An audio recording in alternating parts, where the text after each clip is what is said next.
Did you know that if obesity rates stay consistent by 2030, 51% of the population will be obese? Also, over 300,000 deaths in the U.S. a year are caused by obesity, which means that obesity is second only to smoking as a cause of death in the U.S. Obesity is like a silent killer who first is undetected but creeps throughout your internal organs and spread rapidly if not stopped right away. Even fat-free food can be rich in sugar but labeled fat-free as a disguise to those who are intentionally dieting but keeps falling into corporation food traps. In many cases, food corporation will replace fat calories with sugar calories so the food remains desirable to the people. So to sum up food corporation schemes, they reduce the usage of one ingredient, but that means they will just double up on another ingredient just to balance out the taste to make it more desirable to the customers.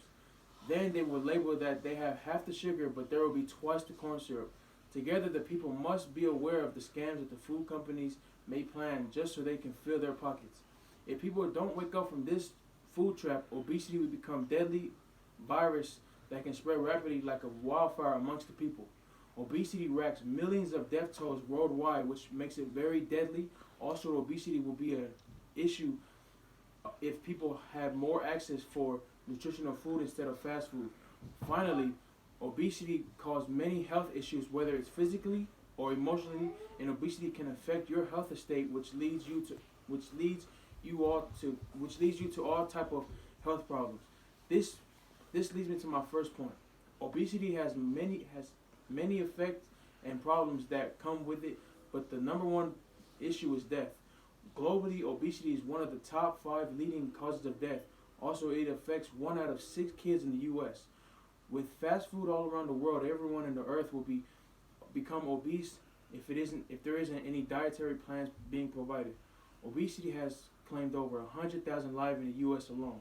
So, with that being said, obesity has had a huge impact on those people who are young, making them addicted to things that are equally toxic for a human body, like soft drinks, which may even be deadly as a cigarette. So just imagine a kid putting nicotine in their body like tobacco, but instead it's a fluid inside of a tin can.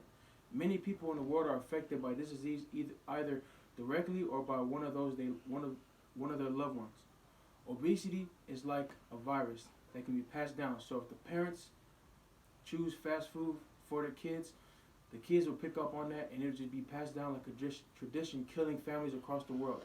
But sometimes families don't have a choice but to choose fast food because they don't have access to healthy food resources, so they have to do what they have to do. So this leads me to my second discussion about obesity taking control over families who can't stand up on their own. Focusing on the U.S. economy plays a big role to those who choose, to those who are obese, and those who aren't even obese. Typically, the wealthy families have more keys to access locked doors with nutritional food that are good for the human mind and body.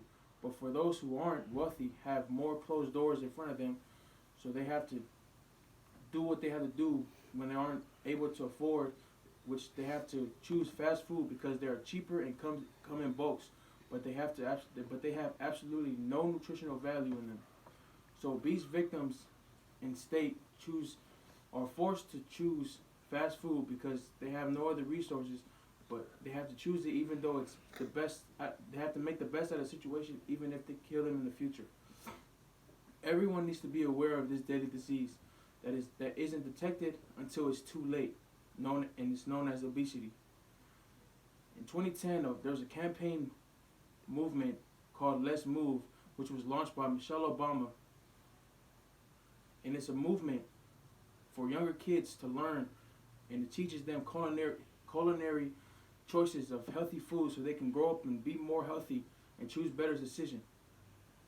Also, a solution for this obesity problem is giving people access to more nutrition food, such as plants and fruits and all those type of substances that they need, such as vitamins, because if they don't have access to that stuff like that, then they aren't able to be healthy.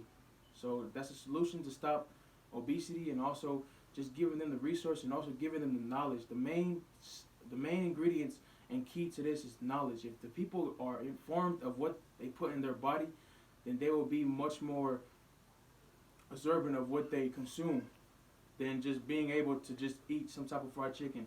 So my conclusion is a solution to stop all this is to be able to give people knowledge of what they put in their body so they can be able to be active, so they can live longer and have a better health system. Thank you.